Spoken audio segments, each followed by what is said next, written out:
మంత్రి Uttam Kumar Reddy chit chat చేశారు. Polavaram Banakacherla link ప్రాజెక్టును తెలంగాణ అన్ని రకాలుగా వ్యతిరేకిస్తుందన్నారు. బనకచెర్లపై ఏపీ మంత్రి లోకేష్ వ్యాఖ్యలు సరైనవి కావన్నారు. పోలవరం బనకచెర్లను పర్యావరణం జీఆర్ఎంబీ వ్యతిరేకించింది అని గుర్తు చేశారు. బీఆర్ఎస్ నిరాధారమైన ఆరోపణలు పబ్లిసిటీ కోసం మాత్రమే అంటూ ఉత్తమ్ విమర్శించారు. ఆ టైంలో జాగ్రత్తలు తీసుకుంటే ఇప్పుడు ఈ పరిస్థితి వచ్చేది కాదన్నారు. బనకచెర్ల అంశంలో ఎంతటి పోరాటానికైనా తాము సిద్ధమే అని మంత్రి ఉత్తమ్ కుమార్ రెడ్డి చెప్పారు.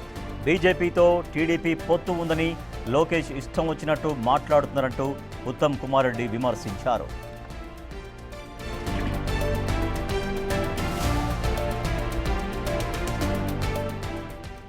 మంత్రి ఉత్తమ్ కుమార్ రెడ్డి చిట్ చాట్ చేశారు. పోలవరం బనకచెర్ల లింక్ ప్రాజెక్టును తెలంగాణ అన్ని రకాలుగా వ్యతిరేకిస్తోందన్నారు.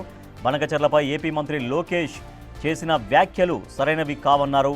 పోలవరం బనకచెర్లను పర్యావరణం గోదావరి రివర్ మేనేజ్మెంట్ బోర్డు వ్యతిరేకించింది అంటూ గుర్తు చేశారు. బీఆర్ఎస్ నిరాధారమైన ఆరోపణలు పబ్లిసిటీ కోసం మాత్రమే అంటూ ఉత్తమ్ కుమార్ రెడ్డి విమర్శించారు.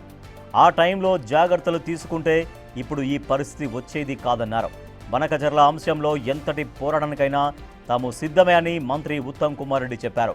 బీజేపీతో టీడీపీ పొత్తు ఉందని లోకేష్ ఇష్టం వచ్చినట్టు మాట్లాడుతున్నారంటూ ఉత్తమ్ కుమార్ రెడ్డి విమర్శించారు.